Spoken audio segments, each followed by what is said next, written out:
Deze week mij werkgeer 5 dagen lang een jelloere live televisiemeidje. Het laatste dwarp in een serie van tretjen. Alles gaat over de kop.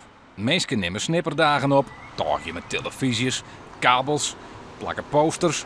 En weeroren liek je neer te dwan, maar houden stiekem de concurrentie in de gaten. Ik heb die oren dwarp meest ben ik jou 4 en ik verzitten gewoon. Nee, dat gaat dan zo, denk ik. Ja, dat is wel wat competitie dus, hè? Ja. Ja, maar ja, zij zijn de laatste. En we zien het wel. Het is al een heel gebeuren op het dorp. Het is onvoorstelbaar. De mensen zijn maanden en maanden dwanden om dit te reden. Draaiboeken, tot op een seconde, professioneel.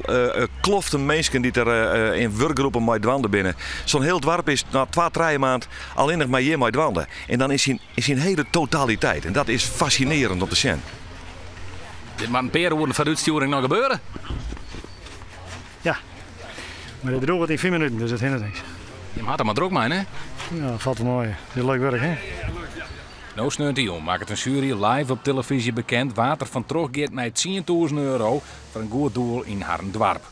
Daarmee komt het eerste seizoen van Doch het van in Dwarpen onder eind. Het nieuwe televisieconcept zorgt voor verbinding tussen dwarpen onder elkaar en de regionale omroep. Dat en net de sjogcijfers winnen het haatdoel. Ik moet eerlijk zeggen, ik heb ze er net bij gepakt. Want het is dagtelevisie, dus je moet even nadenken dat daar het grote publiek net te hellen is. Het hindert niks. Dat komt wel. Wij komen waarom in een volgend jaar. En dan hopen we ook op een juni te sturen en dan zien we dan eens naar de sjogcijfers. Ik denk dat het een topper wordt. Want er komt een vervolg? Er komt een vervolg. Ja, mag ik dat al zeggen? Ja, er komt een vervolg. Ja.